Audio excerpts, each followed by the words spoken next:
Lloyd, and this summer I interned with VPR and Creative doing a fashion public relations internship in their New York office.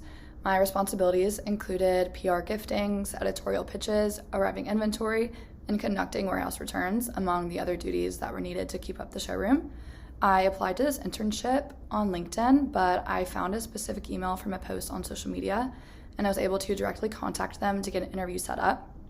I had an interview on Zoom, and then about a week later was accepted for the position. My favorite thing about the internship was how hands-on it was and that I got to meet some of my favorite influencers. The three most important things I learned during this were to be precise, to be the first one to offer help, and always have an open mind. I would give future interns the advice to always say yes.